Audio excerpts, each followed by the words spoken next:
A very good morning to you and thank you for joining us in this morning. You are watching VII Tea Time, where the tea is hot and the drama is hotter. My name is Usupat and I will be the host of the report.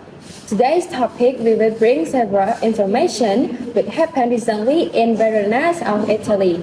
Our headline today is tragically hashtag the Capulet mentioned just hours before what was supposed to be a glamorous wedding. Juliet Capulet, only 13, was found lying left in her bedroom in this morning on what should have been her wedding day to Count Paris. Reports say that Juliet was discovered lying left in her bedroom early this morning. Sources claim that she had been preparing to marry Count Paris. The situation took a tragic twist, and now we are covering all the angles of the event that happened from our correspondent Vicky, who is standing by the Capulet resident with the latest update. Thank you so much, Anchor. I am now live streaming from the Capulet mansion where the mood has completely changed from party to panic. Everyone, I am finally in the funeral and you can see that Juliet is lying over there. Count Paris is looking very sad while everyone is crying and breaking down. The musician has changed from a wedding tune into a sad tune. Pay attention to before your thing from the event. That's tragic. Do we have any idea yet what caused her death? That's the mystery, Anchor. The servants have said that Juliet was found perfectly fine the night before until this morning she was found unresponsive. But there has been a new lead that there is a witness who had seen her the night before the tragedy. Everyone, I have found our witness and let's have a conversation with them about the whole situation. Can you hold this for me? So you said that you saw Juliet the night before. What exactly did you see? Well, that time I was walking my cat, Mr. Whiskers, near the woods when I saw Juliet running out of Friar Laurent's house. She looked panicked, and she was holding a little bottle. It was clear liquid, no label. It was very suspicious. So, did you happen to hear what they said? Only a little bit. Something about fake death and no brush or rice. I thought it was a new skincare routine at first, but now I'm not so sure. And what did you do after that? Well, I was scared, so I went home and locked my door and minded my own business. So, thank you for your time. Please stay safe. So, as you can see, Virana tea time is moving faster than a pigeon messenger. That's very suspicious indeed. So, Friar Lawrence might have given her something to drink.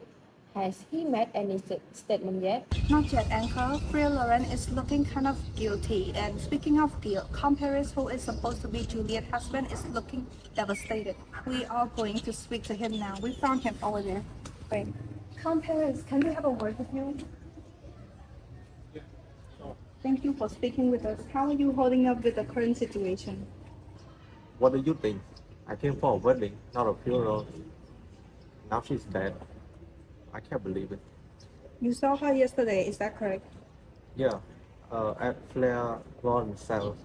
She looks pale, like she was distracted. And even the Flair, he looked strangely nervous. So I thought he would know something.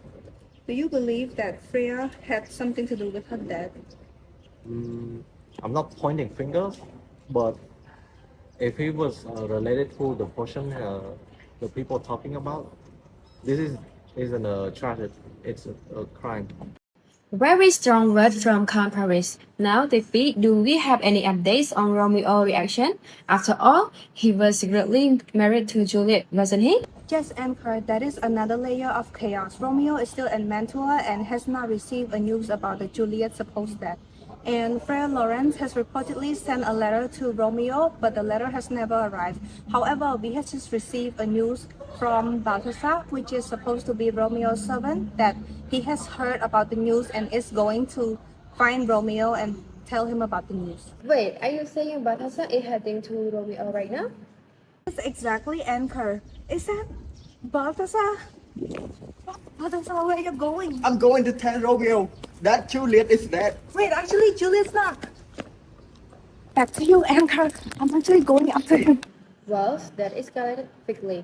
For those just turning in, we just witnessed Romeo's servant Balthazar running to deliver news that Juliet is dead. Joining me now is our relationship and social expert, Sakna and Prasad, to discuss what all this means. Thank you, Anchor. I'm Fagner, an expert analyst, and I'm here today to analyze about Juliet's so-called death before her wedding day. And based on psychological theory, we can see that Juliet commits suicide maybe because of the fear from her family and because she has to choose between her family and her lover, Romeo. The desire is to get the freedom from her family and to live with Romeo. So if she wants to avoid the marriage with Count Paris, she only has one choice. But as an obedient and the only daughter of the family, she don't want to have a conflict with her family, so she chooses to die to get the freedom and also to show the loyalty of her to her lover Romeo. However, our witness has told us that she saw Juliet get out of the church with a potion, so Juliet might drink the potion to die. But we are not sure if she drank the potion or not. She might not drink it, and she just faked the death to avoid the marriage with the Count Paris and to live with Romeo. Thanks, Anka and Sokna, for the psychological theory. From a Marxist view, Juliet's death, fake death, isn't just a romantic act, it's a rebellion against the oppressive class system. Julian, she's belong to the upper class, but her power is limited by the patriarchal and the economic forces. Her marriage is supposed to be a transition between powerful families, the Capsulets and the Paris family, not just an act of love. Julian takes the potion and she saying that if society won't let me live freely, I'll reject the society's rule altogether. Her fake death becomes a symbolic refusal of the social order.